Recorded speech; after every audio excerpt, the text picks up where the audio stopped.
Hey everybody, welcome back to Build at Home. I'm your host, Brittany Jones Cooper, and I'm super excited today because I'm going to be chatting with Alyssa Milano.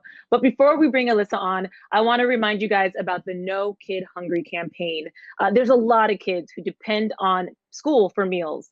And because of the coronavirus and school cancellations, 505 million school meals have been missed. So if you're looking for a way to help, if you want to donate, visit nokidhungry.org for more information. And now I want to welcome Alyssa. Big fan, really excited to Thank be you. chatting with you, and really Thank you excited so about much. this book that you wrote. But before we get into all of that, I just want to check in with you. Where are you? How are you? I mean, we're doing okay over here. This is definitely I think we're all struggling to make sense of what's happening. I have two kids, an 8 and 5-year-old, and I'm also struggling with, what exactly to tell them so that they're aware, but they're not too scared. It's a hard time, and I'm one of the blessed ones, right? Like when you really think about the fact that the most vulnerable amongst us are not only struggling more with this illness, but also just even if this illness wasn't around, when we look at the country, and that 8 out of 10 Americans are living paycheck to paycheck, and one devastating moment away from financial ruin. And here's our devastating moment. So, kind of trying to figure out what that means and how important it is that, and important for me as someone with a platform to be able to convey that after this is all done, we have to figure out a way to grow from it and to never go back. Mm-hmm. And I think that we're realizing how vital safety nets are, social programs that take care of the most vulnerable and give them opportunity to come out of financial ruin. Mm-hmm. So if my hope is that we look back on this time and realize that things need to change, and that we will have the courage and bravery and fortitude to actually make those changes. Yeah, absolutely. I think everything you said has been very on point. It sort of has shown a huge light on all of our inadequacies. And I think even as I mentioned, the No Kid Hungry, I think a lot of people didn't even realize how many kids were on food assistance in schools, and why is that so, and maybe we need to look at ways to correct that so we don't have to deal with this again. It's a lot of things. But also just the way we perceive what who is necessary in our world. I think when we're looking now at the vital aspects of what's keeping us going right now, and it's the people that didn't have a lot of respect before. It's the teachers, it's our healthcare workers, it's the people that work in groceries, it's our delivery guys, it's the the stock, the people that keep everything in stock. So I think we have to really take a perspective shift and really recognize what is keeping us afloat at this time, and that those people need to be celebrated not only during this time, but always. Yeah. And you mentioned you have 2 small children at home. And how do you explain all of this to them? And a 5-year-old. So how have you talked to them about this? And then what have you been doing just to keep some normalcy in your house and routine and keep yourself from going stir crazy? Well, the first week we kind of tried that, we'll just let them try to enjoy this time, and we'll watch movies, and that didn't work. Not so much about it didn't work for me and Dave, because I think at this point we'd do anything that would work for the kids, but it just didn't work for the kids. My kids, they like structure, they like to know what comes next. So it was important for us to figure out some sort of schedule for them. And we're homeschooling from 9 a.m. to noon every single day, and we have our schedule within that. And they're, kids are really resilient. But the thing that I think my kids are most concerned about, and I think it's because in the beginning we spoke so much about senior citizens being vulnerable to this illness. They're very worried about their grandparents. They're very worried about Mammy and Papa.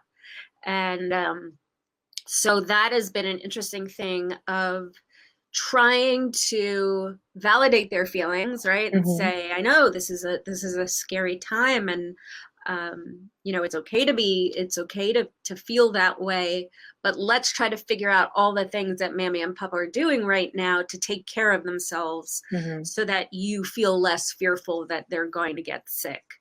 And other than that, it's just, for us, we've chosen to be honest with them, but still shelter them from the really devastating news.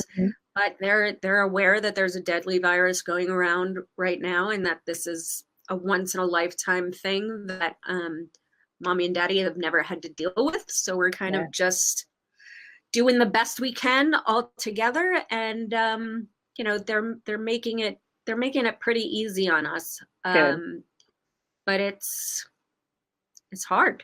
It's hard. And any parent that's had to do Common Core math in the last month, I think has a whole new appreciation for our teachers. I keep saying to Milo, I'm like, just carry the one. And he's like, I don't know what that even what does that mean? Yeah. I'm like, well, I don't understand why people change that, because it wasn't broken. You just carry the one and then you add. But see, I did not even know that they don't do that anymore. So yeah, they don't. There's no carrying the one anymore. It's all Common Core math. No idea. Look it up. It's terrifying. I have nightmares. I'm not gonna look it up because I'll just confuse. I know how to carry the one, and that's been good for me. It's totally fine, right? Yeah, right. It works. It's not a broken skill. And then how are you doing? I know you've talked about having anxiety in the past.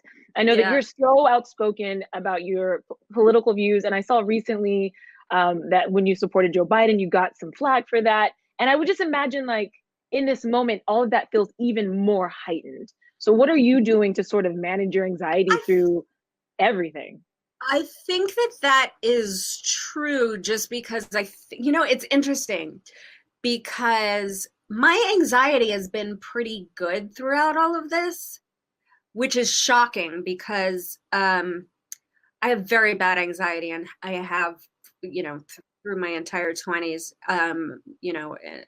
30s and 40s, before kids, after kids. It's all, I'm just, very anxious person. But I think because everyone else is anxious right now and functioning at my normal state of, I think that I'm looking around and I'm like, yeah, see, I told you. Yeah. Things are scary.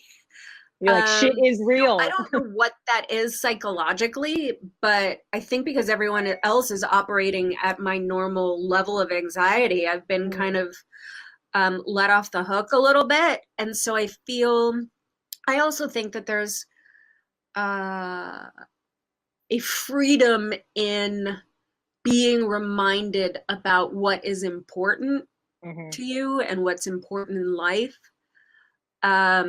And I think that with that freedom comes, throughout this entire thing, I think I'm just sitting here so grateful for the little things, right? And getting back to that has been really special for me. But the certain things, I get trolled, whether it just doesn't matter what. People just like to be very vocal about their dislike for my takes on things. And I think maybe because I became an activist at 15, and it was during the AIDS epidemic, and I got trolled hard in person during that time, and got horrible hate letters. So maybe for me, it's just, that's always been the way it's, I don't think for me, speaking up for what I believe in has ever come without a certain level of people being upset at that. So, I mean, what do you do? What are your options? My options are either to not fight for the most vulnerable among us, and be silenced, or to keep remembering that I've been blessed to have this platform to speak my mind, and I need to continue to use that to help those that need help. Yeah, and you always lend your voice. You're an advocate for so many important issues. One of those being animal issues. So that's why I was really excited to check out this book, Hope Project Animal Rescue, because the timing seems really appropriate, given all of the people who are fostering and adopting animals right now. So let's talk about the book.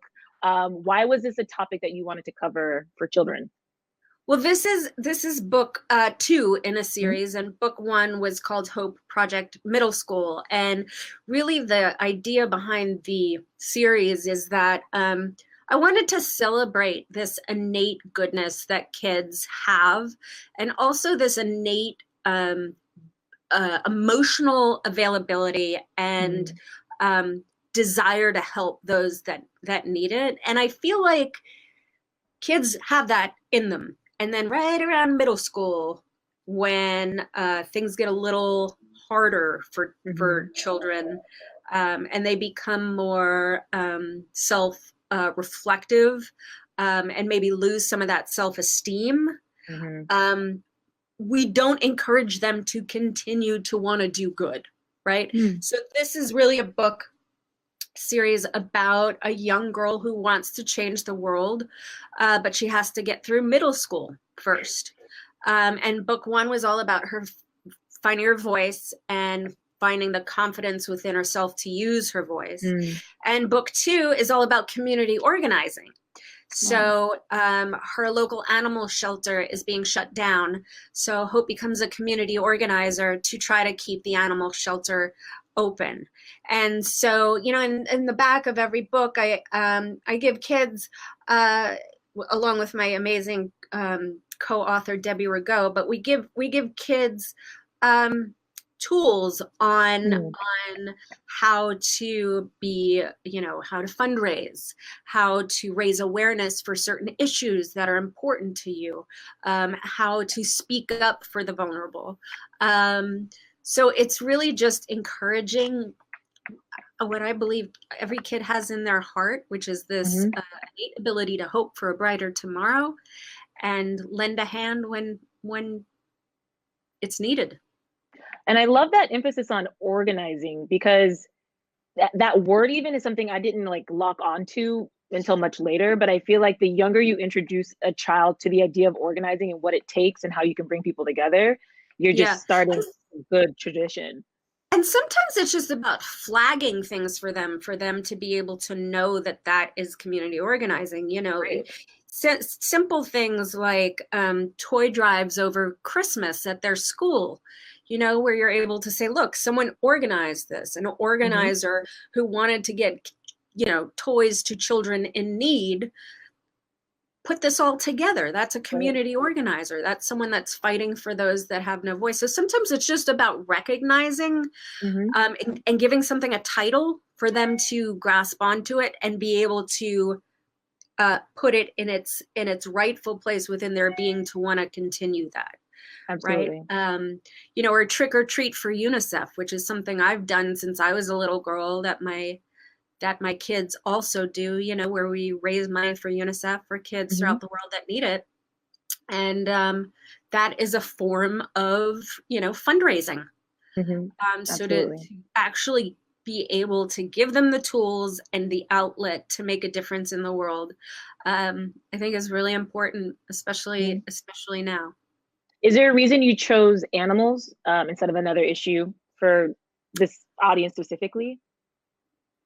I mean, I don't just the personal feeling that I have for animals, I don't know where I would be in my life as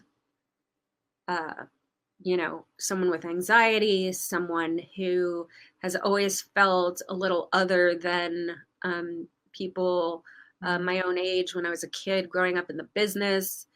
Animals are really special, and they're very special to me. And I think that watching my kids' connections with our rescue animals has been a really beautiful experience. And so yeah, it just made sense that if we were going to center a story about a community organizer and her organizing for something, that it would be for animals. And again, that resonates so much right now. I just keep reading stories about the number of people fostering animals. I think Anheuser-Busch in St. Louis was even giving people like a 3-month supply of beer if they fostered an animal for more than 30 days. I was like, this I is love great. it. I love it. Well, but you think about what a lonely time this is for I some know. people. You know, there are people that have been alone, who are single, that have been alone for you know, this whole entire time, and that and loneliness can be a very, very dark place. So to be able to you know, foster animals at this time and have something to walk and to take care of besides, you know, yourself, or scrolling through the news of the moment, I think is really, really important. Yeah, absolutely. I could chat with you for another hour, but we're out of time.